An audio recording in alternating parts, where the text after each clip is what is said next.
কয়েক মাস আগে ভারত ও পাকিস্তানের সামরিক সংঘাতের সময় উভয় পক্ষই ধ্বংস করেছিল যুক্তরাষ্ট্র, ফ্রান্স ও চীনের তৈরি যুদ্ধবিমান।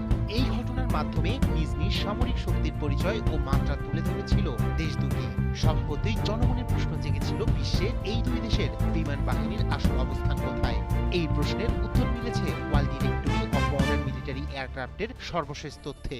সংস্থাটির তালিকা অনুযায়ী সামরিক বিমান বাহিনীর সামগ্রিক শক্তির নিরিখে ভারত বর্তমানে বিশ্বের তৃতীয় দেশ।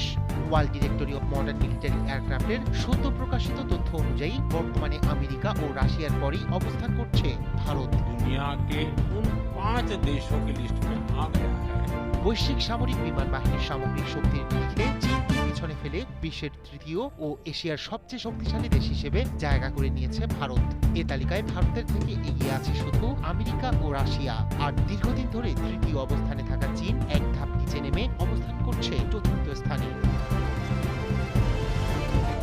সম্প্রতি প্রকাশিত world directory of modern military এয়ারক্রাফটের 2025-এর প্রতিবেদনে উঠে এসেছে এই তথ্য। প্রতিবেদনে 103টি দেশ ও 129টি বিমান পরিষেবার মোট 48,082টি বিমান অন্তর্ভুক্ত করা হয়েছে। WDMM এর তালিকা শুধু যুদ্ধ বিমানের সংখ্যার উপর ভিত্তি করে নয়, বরং আক্রমণাত্মক এবং প্রতিরক্ষামূলক ক্ষমতা, সরবরাহ, আধুনিকরণ এবং অপারেশনাল প্রশিক্ষণ সহ সার্বিক শক্তির উপর ভিত্তি করে তৈরি করা হয়েছে।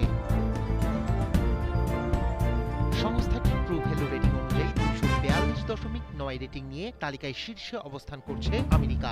দেশটির বিমান বাহিনীর বিমানের সংখ্যা 5,004টি।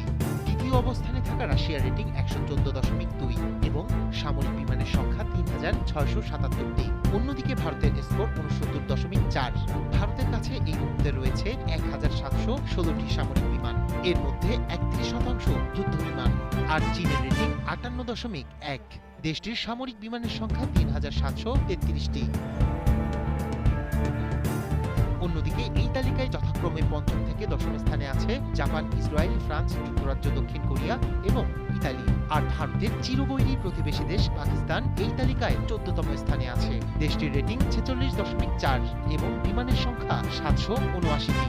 গত মে মাসে ভারত ও পাকিস্তানের মধ্যে সামরিক সংঘাতে উভয় পক্ষই একে অপরের যুদ্ধবিমান ধ্বংস করেছিল, যার মাধ্যমে জানান দিয়েছিল নিজ নিজ সামরিক শক্তি।